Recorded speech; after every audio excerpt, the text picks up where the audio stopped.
Nahmaduhu wa nusalli wa nusallimu ala rasulihil karim, amma ba'du.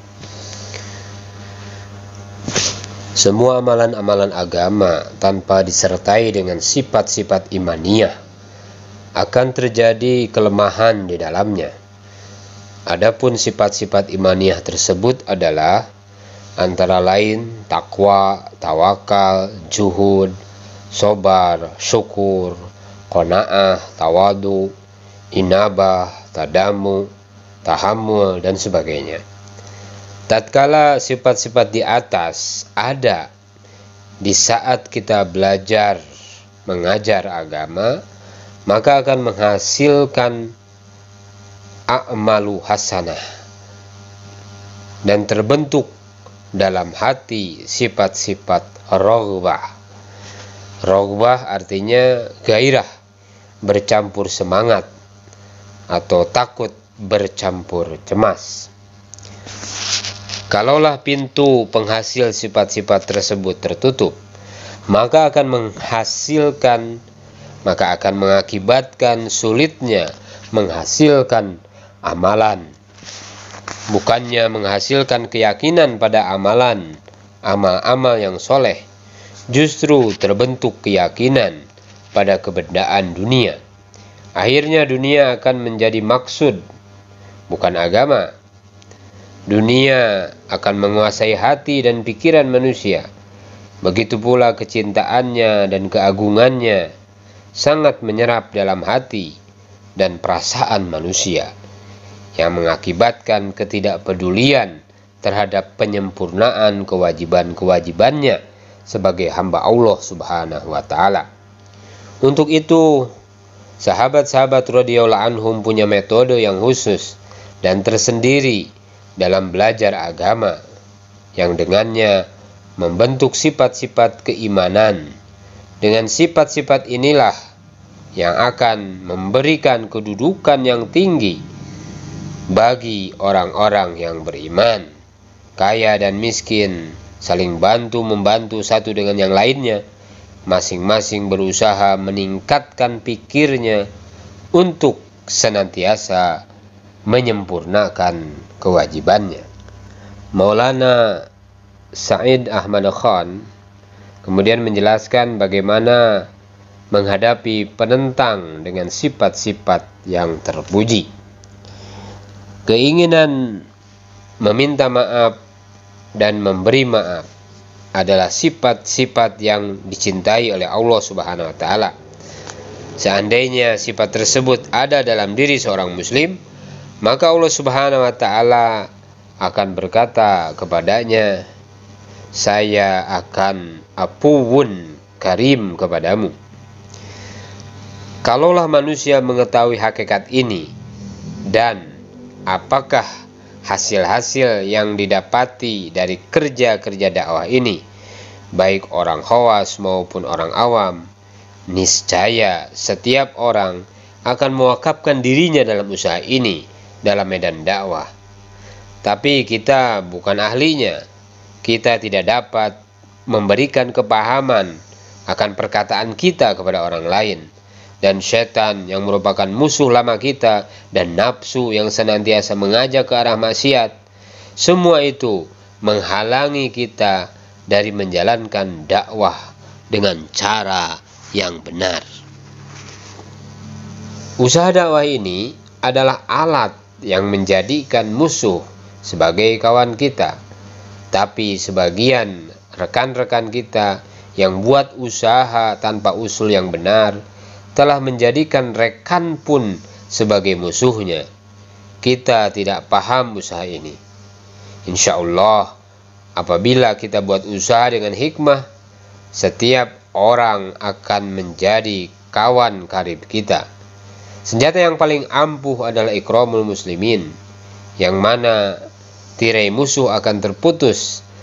Tapi untuk menjalankannya perlu hendaknya dengan mujahadah nafsu dalam rangka menghadapi berbagai laknatan, pukulan dengan kesabaran dan tahammul dari segala perkataan dari mereka-mereka yang menentang kita, yang dengannya menjadikan diri kita dan membentuk orang lain. Dan tidaklah sama yang baik dan yang buruk. Cegahlah yang buruk dengan perlakuan yang sebaik-baiknya. Ayat ini hendaknya diperhatikan setiap saat. Janganlah sampai kita menganggap orang-orang muslim sebagai penentang kita atau sebagai penentang daripada usaha agama.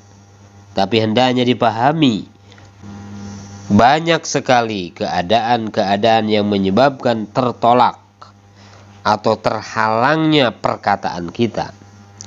Kalaulah perkataan kita yang berupa perkataan agama disampaikan oleh orang yang baik akidahnya dan kecintaannya, niscaya cepat diterima.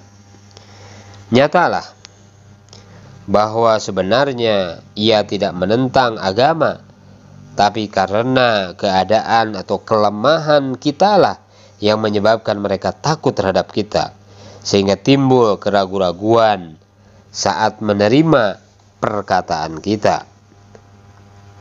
Terdetik dalam hati mereka, jangan-jangan apa yang mereka katakan menipu kami, sangka mereka.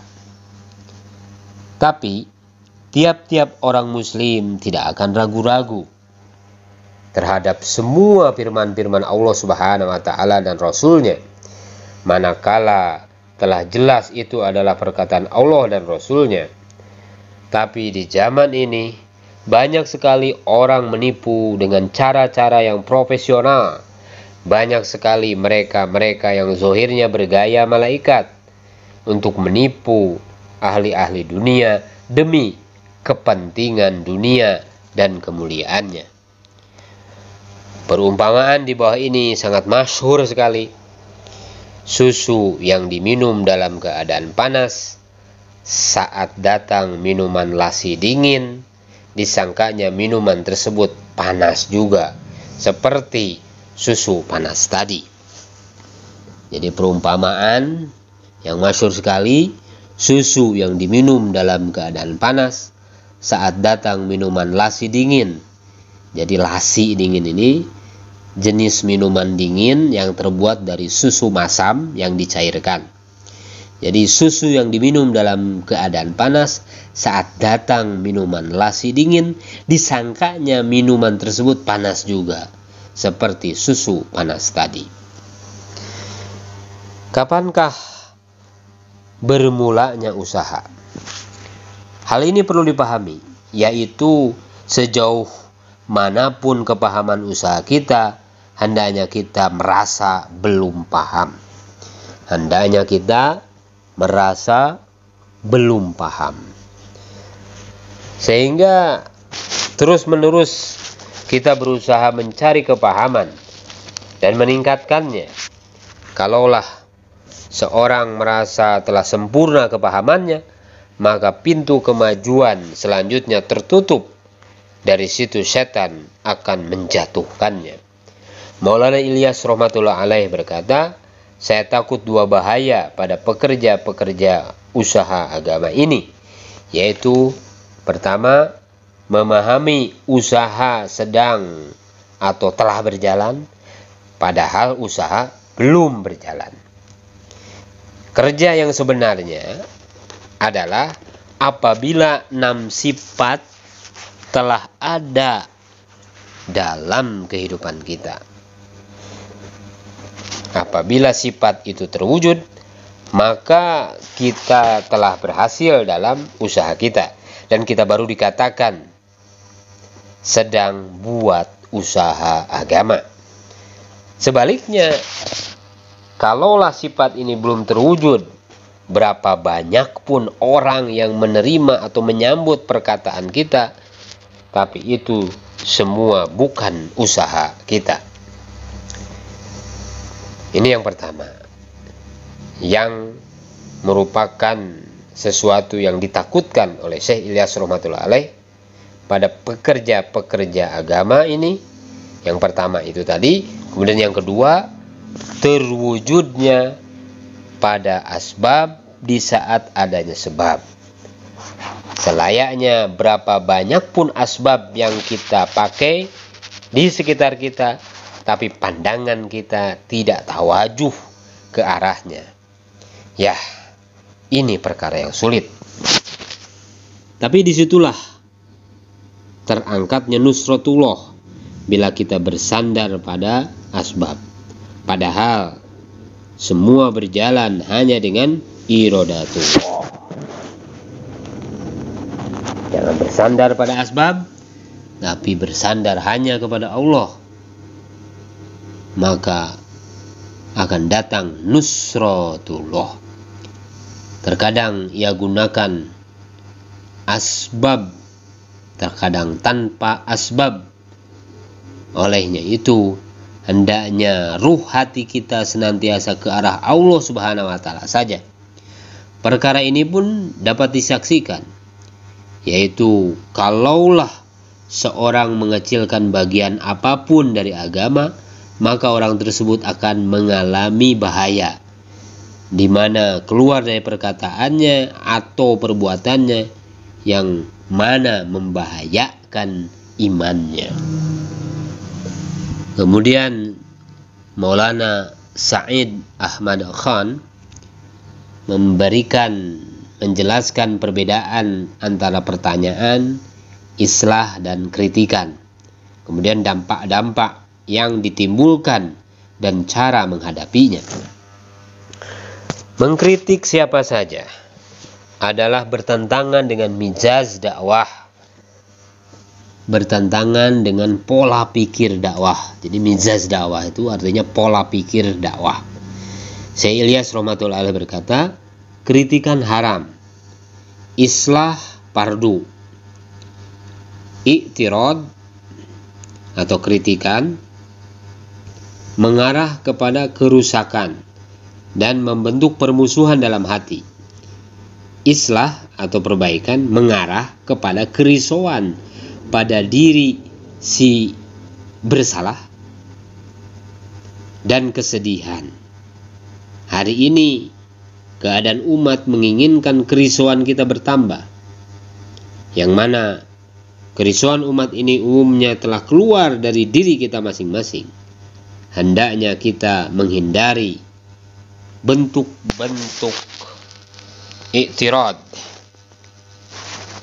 yaitu kritikan, yang mana hari ini, hari demi hari hal tersebut terbentuk dalam diri kita. Karena kritikan, hari ini umat berpecah belah. Usaha dakwah akan mudah dijalankan apabila tiap-tiap kita ada kerisauan umat dan kasih sayang pada umat. Dalam menjalankan usaha dakwah ini, orang yang mengkritik kita pun tidak memberi jawaban, baik lewat tulisan atau lisan, tidak juga dengan sindiran atau to the point, karena darinya pun akan terbuka pintu-pintu permusuhan. Bahkan sebaliknya, si pengkritik tersebut kita ikram.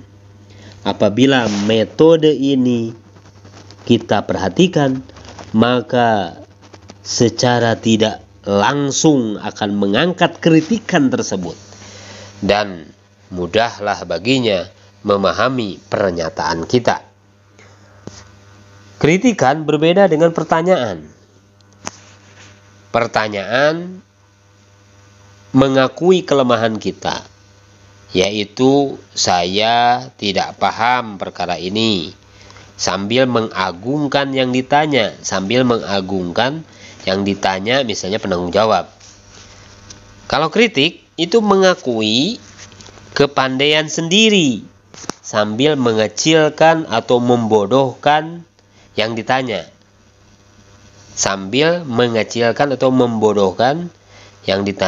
yaitu penanggung jawab. Maka bertanya boleh juga dikatakan meminta kepahaman, tapi terkadang orang memahami kritik sebagai pertanyaan. Setan dalam hal ini membuat kesamaran di antara keduanya dengan kata-kata saya hanya bertanya bukan mengkritik. Oleh karena itu pentingnya hikmah di dalam usaha dakwah. Selanjutnya kita perlu belajar hikmah dalam usaha dakwah ini. Sebenarnya asal hikmah adalah pemberian Allah Subhanahu wa taala. Yang diberi hikmah baginya isyarat ayat ini. Yang diberi hikmah baginya isyarat ayat ini. Artinya, dan barang siapa yang diberi hikmah, sesungguhnya telah diberi perkara yang besar. Tapi untuk mendapatkannya lewat belajar. Sebagaimana penguasaan kitab didapati dengan belajar juga.